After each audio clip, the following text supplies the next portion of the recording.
But sabi mo nga, you could relate to the experiences of Sienna. Ikaw ba at 17, natakot ka nung nalaman mo?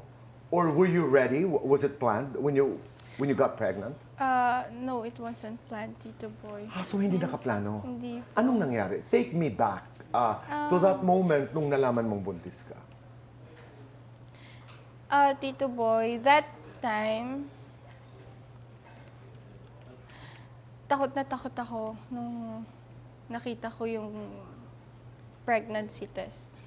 Nasa ako nito nasa isang supermarket, washroom. Okay. Anyway, takot na takot ako. Hindi ko alam paano kung i-open up sa magulang ko. Siyempre, bilang isang bata na nabuntis na maaga, nandun yung paano yung pangarap ko, paano yung buhay ko, paano yung future ko. At, ayun, sa journey ng pagbubuntis ko, Tito Boy, nasabi ko sa magulang ko, nakatulong sila. Reaksyon nila nung nalaman? Ang nanay ko, reaction ng isang nanay na, alam mo yun, parang tahimik lang, iyak lang, gano'n lang. Pero ang tatay ko naman, Tito Boy, hindi ko sinabi sa kanya. Wala akong inamin, walang ano. Basta nakikita niya lang ako. Bumisita siya sa bahay namin. Bigla lang siya nagtanong, sabi niya, buntis ka ba? Ganon. Tapos di ako nagsasalita, basta siya lang nagsasalita. Tapos sabi niya, wala na, nandyan na yan eh. Huwag na natin gawing problema to. Alagaan. Ganun lang, Tito Boy. Napaka-generic ng reaksyon. Pero makikita mo sa kanya yung malungkot siya para Siyempre. sa amin. Katulad mo, ang mga tanong mo di ba? Natural yung mga tanong, ano na mangyayari sa mga pangarap Yes, ko? Tito Boy. Saan na ako mapupunta? Was it an easy or a difficult pregnancy? Difficult, Tito Boy, sa panganay. Siguro po, makaka-relate po sa akin lahat ng mga mama dito pag first baby. First baby. Pinaka-difficult po, Tito How Boy. difficult And was then it? that time, yun po yung time na nag-workshop po ako sa artist center. Tito Boy. Okay. Yes, opo, I got pregnant. And then, bigla na lang po akong hindi uma-attend sa mga workshop. Okay. Yes. Pero hindi ka rin pwede magkwento kung anong nangyayari, Yeah, opo. di ba? Sinarili mo na lang yung iyong kwento. Ngayon, pag binabalikan mo, okay, mas naiintindihan na ngayon ng tao kung anong Opo, nangyayari kay Tito AJ. Boy. Pero nung time na yun po yung nararamdaman ko. Pero lumilipas po yung panahon. Siyempre, pag po nanganak na po kayo, mahirap, lahat ng paghihirap nandoon. Pero at the same time, once na makita mo na yung anak mo, andun na lahat ng love. Mahal mo na agad yun. Sabi nga nila, pag nakita mo na raw talaga yung baby, parang Opo. wala na. Tapos, Tito Boy, yun, nagtatanong ako sa sarili ko, paano yung pangarap ko, paano yung pangarap ko, paano yung baby. And then, naisip ko po na, ito na po yung buhay ko, ito na po yung plano for me. I-embrace ko na lang po yung nangyayari. At naisip ko din po, never stop chasing your dreams. You chase your dream with your child. I love that. Kaya Nakasulat yan.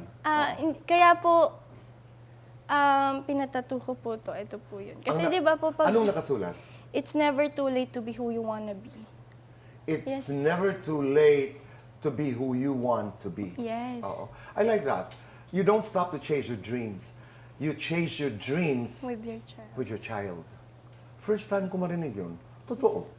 And that's exactly what you did, di ba? Yes. So, kumusta naman yung buhay mo sa bahay niyo during the time? May baby ka na? Tito Boy, mahirap po. Mahirap po. Masakit po. At naranasan ko po din yung mahirap na buhay. Wala akong work, wala akong ano. AJ, sorry. Your partner during that time? Yung partner ko po, Tito Boy, okay naman po siya. Kaya lang, pareho kaming bata eh. He's a nice person. Right. Maayos siya, masipag naman, Tito Boy. Kaya lang Pero pareho katulad kaming... mo, bata. Yes, Tito Boy. Oo. Kaka-graduate lang din po niya noon, nung time na yon. So, That must have yeah. been difficult. Oo. Pero sige lang, sumuo lang Opo, kayo. Opo. And then, si Yana, and then naghiwalay po kami. Yan, tumira po kami ni Yana sa maliit na apartment. Kami po ni Yana. Pero hindi ko naman po dinidiscredit yung lola ni Yana. Tinulungan po niya ako mag-alaga. Okay. Yes. Oo. Anyway, ayun So, po. maliit na apartment? Maliit What na happened? apartment. Oh, masaya po kami ni Yana. Paano Okay kayo naman nabubuhay? po. Kung ano-ano pong ginagawa ko, nagtrabaho po ako. Hindi po alam ng parents ko, pero nakwento ko na din po. Nagtrabaho? Ano po, alam niyo po yung mga networking? Oo. Yes, ganun po ako before. Yung mga Nagbenta ng mga sabon-sabon, opo. Okay. Fun experience naman po siya, Tito Boy. At Para lang mabuhay. natuto po ako. Natuto Oo. po talaga ako. At doon po ako nagkakaroon ng, doon ko po naiisip na napakaswerte namin sa lagay namin, Tito Boy, ngayon. Tayong lahat. Napakaswerte namin. Yung time na yon, meron naman, may tirahan kami, diba, Tito Boy, meron kaming anak ko, may gatas, anytime pwede akong bumalik sa parents ko. Diba? Na-appreciate ko lahat. Oo. Na-appreciate ko kung ano meron ako kasi nakikita ko yung buhay ng ibang nanay, Tito Boy, mahirap talaga.